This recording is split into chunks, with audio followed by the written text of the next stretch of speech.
So the production capstone course is a year-long course where students work individually or collaboratively to make a bigger, more ambitious film project.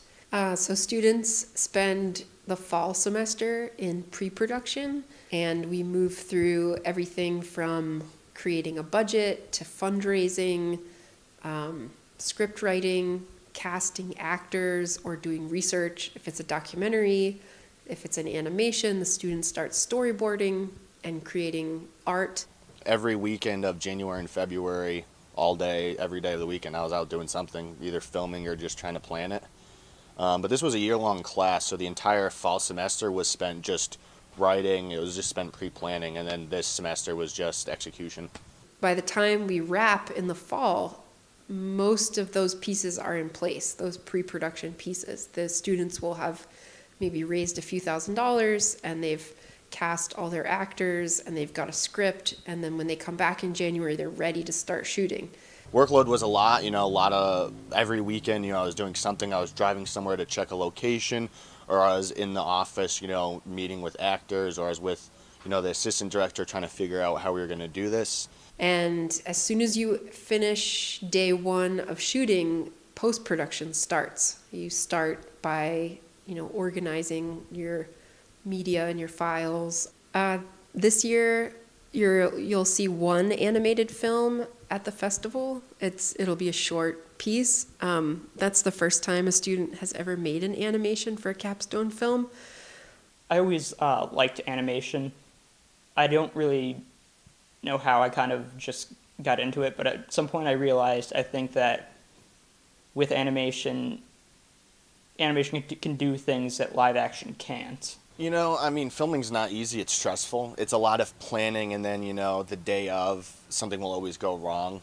The worst moments are when things go wrong for the students, and it's kind of out of my control, and it's out of their control. Getting a phone call saying, "Can you bring this to the set? We forgot this." It's heartbreaking. You don't want to hear that it's not going well. It's not going as planned. So just having him come home disheveled is heartbreaking. You want this to go well for him. You want everything to go right. So it was definitely hard to see him go through these struggles, but he worked through it. I was definitely there along the way just to keep him calm, level-headed. Don't do anything he's regretting. But he handled it well. You need to constantly be improving, because if you're not, then just everyone else is going to be improving, and you're just going to stay stagnant where you are. So you just need to constantly be improving yourself. I hope that if they can get their film out into the world, that it inspires them to keep going and make more films. I honestly think the greatest moment was probably seeing it premiere in the Colonial. We went through so many hardships. There was a long time we didn't even think the film was ever going to be done, just because of crew members not doing their role.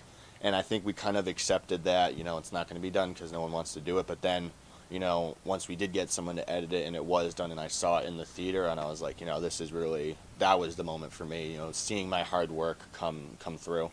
The best moment of the capstone course was seeing the finished product of my animation and just seeing it on screen and hearing everyone clapping for it at the end. As a film student, I came in freshman year, I did a walk downtown. I look at the theater, I'm like, that's a beautiful theater. It's very, historical looking, it's very vintage, and it's like, I always knew that, MONIF was there, and that's a big film festival, and so are the student ones.